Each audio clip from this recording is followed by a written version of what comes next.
It's Charles again. And today I wanted to talk about something that is kind of important to me. And it's how do we start being our best selves? And if you've been through the breakup and that whole process, it can really suck. And lots of people can say so many different things once they've been out of it. That, oh, it's not so bad, and oh, you'll get through it. And there's a lot of advice out there. But I know it hurts. I've been through it. I've been going through it. And so I wanted to talk on starting to be your best self. And it sucks. Breaking up sucks. You may have lost your identity. You might be losing sleep, not eating properly, and likely you're thinking about your ex all the time, replaying those movies in your head. Those movies are your past. Most of us seek a therapist or other medical person to fix us. We want someone to fix us, to make us better, to just take that pain away, so that we can go on living our life as if nothing happened. Look at a person who's had a major heart attack. Typically, when they're released from hospital, they're put on a specific diet, foods to avoid, and things that they need to do. They're given a plan to keep themselves alive. What typically happens is that within a year, people stop following their plan and start doing whatever they want because they haven't had any negative consequences until the next heart attack or illness. Pain or trauma of some sort is usually a great motivator. Most of us are wired to stay away from pain, but we cause ourselves pain by living those movies again and again and living in the past. And to continue what we're doing and expecting different results. Identifying patterns within our lives and finding new ways of being is typically not triggered until there is some type of pain. Some of us are always reading self-help books, and most books tell us the same thing but in a different way. Some of it's counterintuitive, and some of it will just make sense. There is a process, though. And that process is we have to find a way of getting our body and mind out of the fight or flight stress response. This stress response moves blood away from your core and prepares you to run or fight. Being in a constant state of this fight or flight can cause stomach upset, acid reflux, sweating, lack of concentration, increased respirations, and increased cardiac output. There's a ton of information on the effects of anxiety all over the web. Everything from short-term symptoms to long-term symptoms, and even physical symptoms. One of the biggest things that I found going through the breakup process, I'll call it a process for lack of a better word, is the anxiety. We're anxious, typically anxious most of the time until we're asleep. Let me ask you this question about anxiety. You love or loved this particular person. Should you really feel anxious about them? And do you feel anxious about other people you love? It's a process. It takes time. And one of the things that I found is you may need to do things for yourself, but the ex and the possibility of getting your ex back may be that reason. Sometimes you need to motivate yourself and think of it as a way to reattract your ex until you're strong enough to start making the changes and doing things for yourself. At that point, you may come to the realization that there's no getting your ex back, or that you don't want them back, as because you have become more. There is a lot of really good Abraham Hicks videos about energy and relationships. Remember this, they left you for a reason. You were likely given one reason, but there are likely many others. In spite of these reasons, do you need to give your ex other reasons to stay away? We need to start switching to doing things for ourselves. Sometimes we're not sure what to do. Sometimes you've just got to go on autopilot. And although we're on autopilot, there are still things that we need to do in our daily activities. I would suggest identify where you would like to improve. And sometimes this is hard, so refer back to what your ex told you. They might have said a lot of mean things, but look at those and see how accurate they are. There might be some good insights to changes that you can do. Identify activities that used to make you excited. Oddly enough, in a relationship with a woman that I really cared a lot about, I actually lost all the things that I like to do. I would do anything to keep that love flowing, and so I actually stopped doing a lot of the things that I like to do so that I could be with them.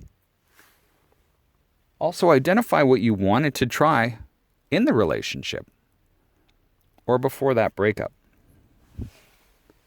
One of the interesting things about humans is sometimes we don't mind living in pain, as long as it's not too much or unbearable. We'll live that pain day in and day out. We'll all do it to some extent. We'll replay the past over and over, and it doesn't allow us to feel good at all. We don't look at the past objectively.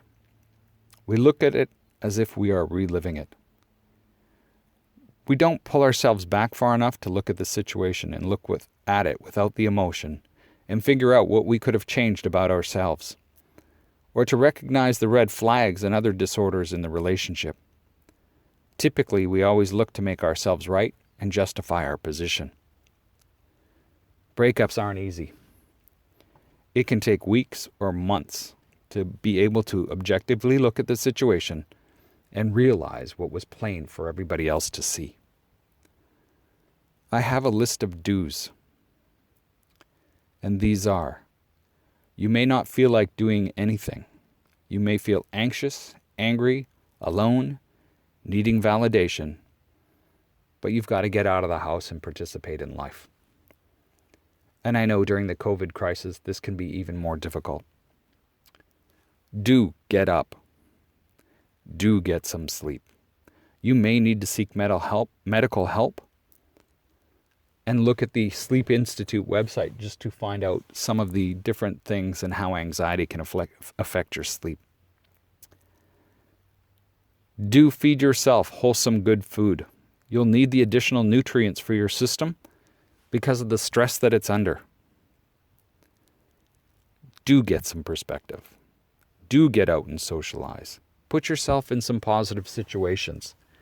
I know it's difficult with the COVID thing, but you can also do things online. Do hire a therapist. Don't burn your families out or your friends out talking about your relationship. They will get tired of it. They are there for you, but do not misuse that resource. Do get out for a walk, daily if you can. And listen to some relationship advice. Do meditate or daydream. Meditation can help reduce the effects of anxiety significantly, but sometimes when you're too anxious, it's really hard to do. So one of the things that I used was developing a mantra. And that mantra, once I started to experience anxiety, I would actually use that mantra over and over and over again, sometimes for an hour while I was walking, to help break the thought patterns within my head to help myself feel better. Do journal, build, draw, anything to get your feelings out. Something constructive and not dangerous to others or yourself. I'm not an artist, you may say. Who cares? It's for you and no one else. Finger paint even. Artwork all has an ugly stage, so don't worry about it. I hate many of the pieces that I have painted. All you have to do is like one stroke.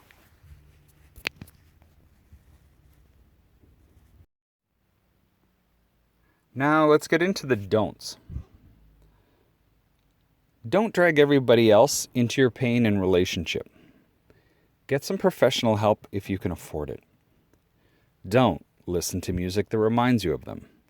And don't watch movies that will remind you of them. This is just beating yourself up for no reason at all. Of course, when you watch a movie, everything works out magically on the screen. It'll wind up bringing up old and new images of your ex, and really, all you're going to wind up doing is punishing yourself.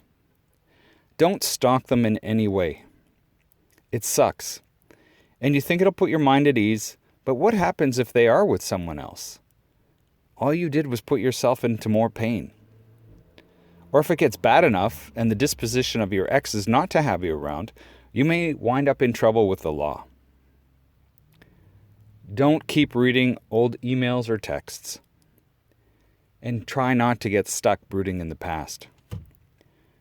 Don't beg and plead or try to use pity for another chance. This just makes you look needy. Think of it this way. If you had dumped them, how attractive is it if they were losing their shit? Calling and texting, showing up where they're not wanted and begging, crying, and wanting you to come back. It doesn't create a very attractive environment to return to, does it? Knowing that nothing's changed, and the only thing that they're there to do is relieve your pain. How hard is it for you to get distance from the situation and perceive it from a different angle? I've been there, and sometimes it can be very hard. Don't lash out. Accept the breakup and move on. It's difficult. If they dumped you, stay dumped. Get out of their life because they wanted you out of it. Give them what they want. It's hard to do at the beginning. I get it. But in the end of it, and as you move on, you'll get stronger and stronger as every day goes on. Sometimes minutes can seem like hours and days. It can feel very lonely and extremely difficult. I understand. That's all for me for now. Stay safe and be brave. Talk to you soon.